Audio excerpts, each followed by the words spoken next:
Stove మీద pan పెట్టి ముందుగా నేను ఒక 3 స్పూన్స్ కుకింగ్ ఆయిల్ వేసానండి. పీనట్ ఆయిలే వేసాను, పల్లి నూనె.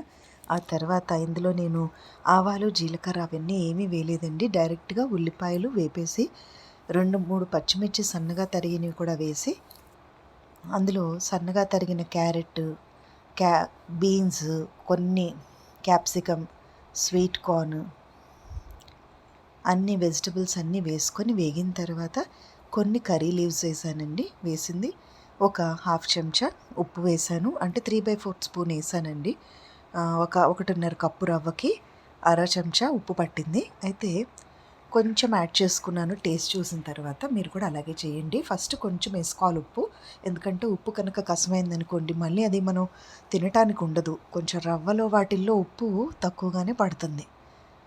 మనకు ఒకవేళ టేస్ట్ చూసి కొంచెం ఏమన్నా తక్కువ అనిపిస్తే అడిషనల్గా అప్పుడు యాడ్ చేసుకోవచ్చు. ఆ తర్వాత ఒక పావు కప్పు నేను కాజు తీసుకున్నానండి.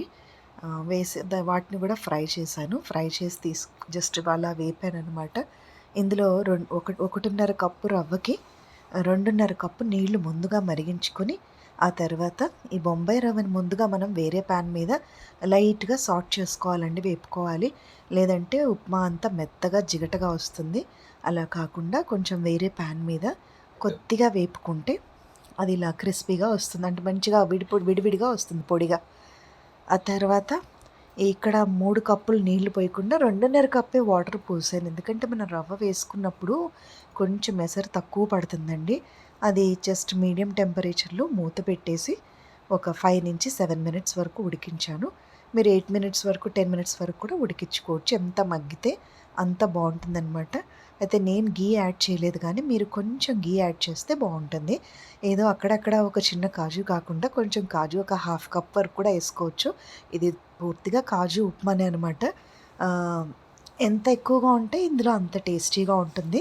ఇది రవ్వ డామినేషన్ కన్నా కూడా ఇక్కడ టేస్ట్ ఎలివేటర్ వచ్చి కాజు పావు కప్ నుంచి హాఫ్ కప్ వరకు వేసుకోవచ్చు. హై క్యాలరీస్ అనుకున్న వాళ్ళు ఒక పావు కప్ వేసుకుంటే సరిపోతుంది. ఇది స్పెషల్ కాజు ఉప్మా చాలా టేస్టీగా ఉంటుంది.